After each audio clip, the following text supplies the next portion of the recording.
You show up on time. You get things done. You hold it together. From the outside, you look like someone who has everything under control.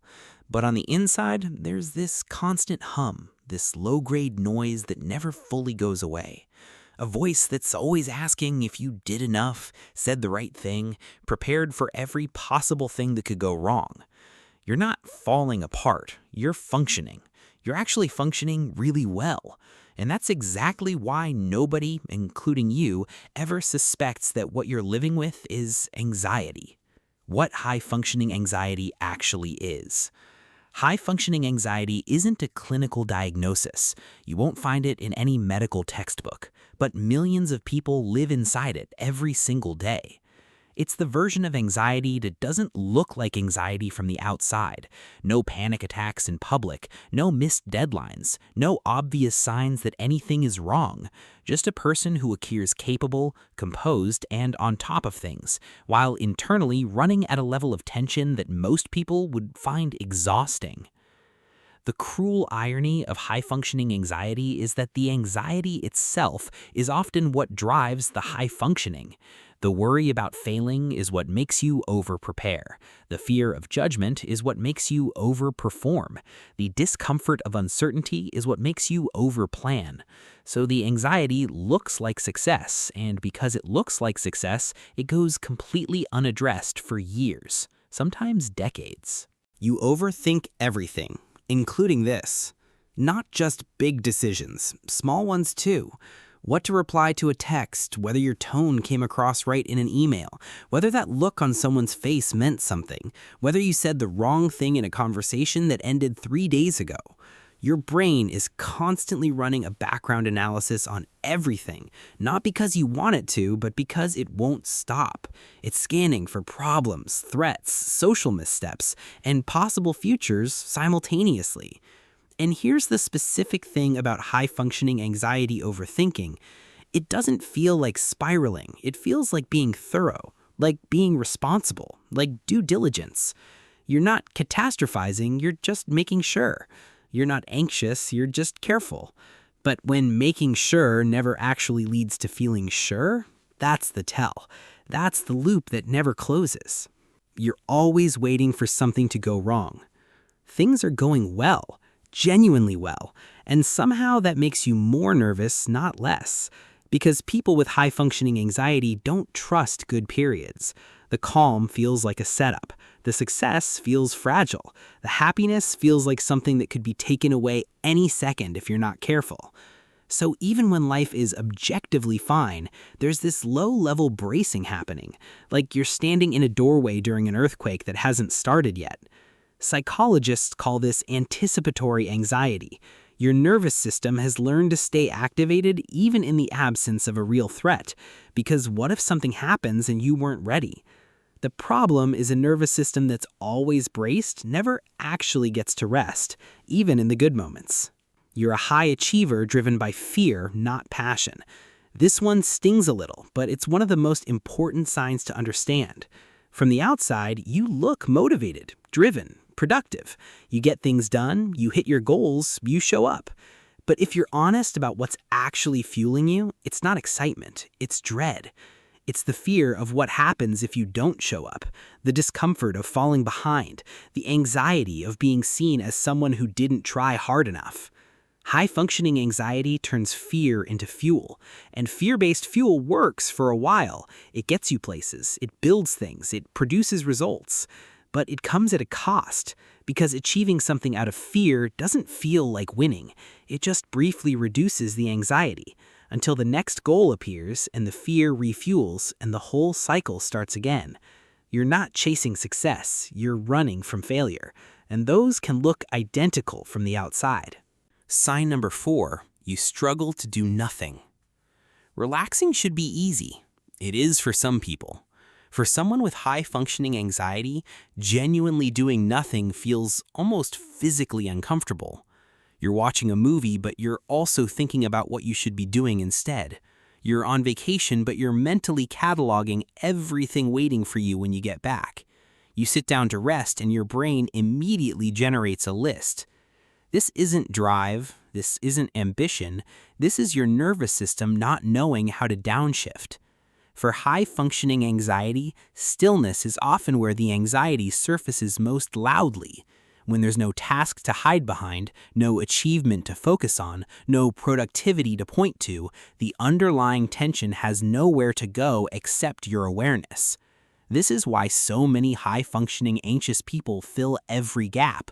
More plans, more goals, more doing, because doing keeps the feeling at a manageable distance.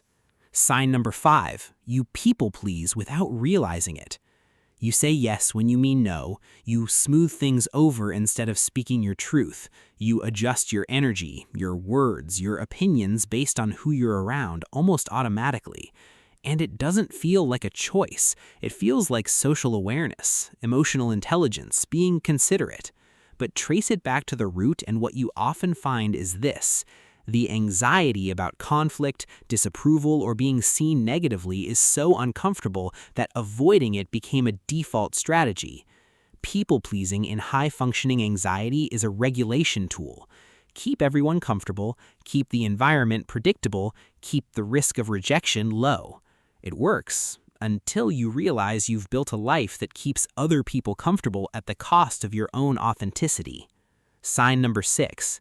Your mind races at night. Daytime you can manage. There are tasks, distractions, things to focus on.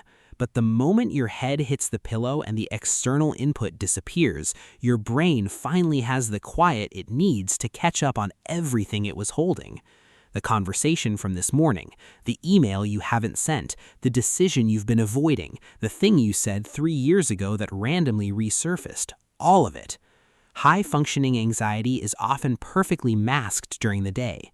Night is where the mask comes off, not because anything changed, but because the distraction is finally gone. The 2 a.m. thoughts aren't random. They're everything your busy day helped you outrun. You feel responsible for everyone else's emotions.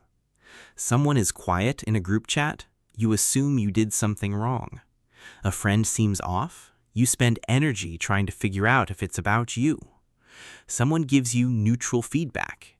You replay it, looking for the criticism hiding underneath. High-functioning anxiety often comes with an intense hypervigilance around other people's emotional states. You're constantly reading rooms, picking up on micro-shifts in tone, scanning for signs that something is off. And because your anxiety defaults to self-blame, it's probably something I did becomes your brain's first hypothesis almost every time. This isn't sensitivity. This is your nervous system running threat detection on your social environment 24/7. It is exhausting in a way that's very hard to explain to someone who doesn't experience it. Why it goes unaddressed for so long? Here's the thing about high-functioning anxiety that makes it so persistently invisible. It produces results. It makes you reliable. It makes you prepared. It makes you the person who always shows up, always delivers, always holds it together. So the people around you don't see a problem. They see a high performer. They see someone who's got it together. And because it's working, because the external evidence points to someone who is fine, you learn to dismiss your own internal experience. I'm just a worrier. That's just how I am. At least I'm getting things done.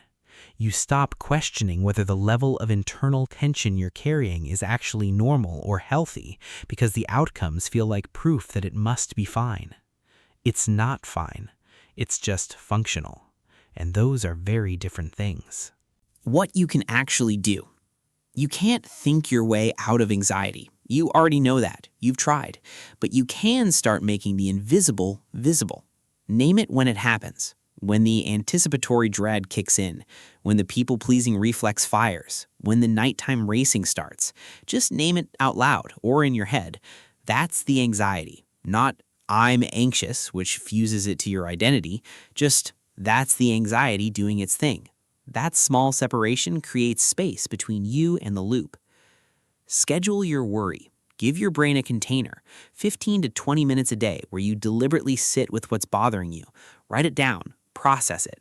Outside that container, when the worry intrudes, you tell it, you have a slot. It's not now. This works better than trying to suppress the thoughts entirely.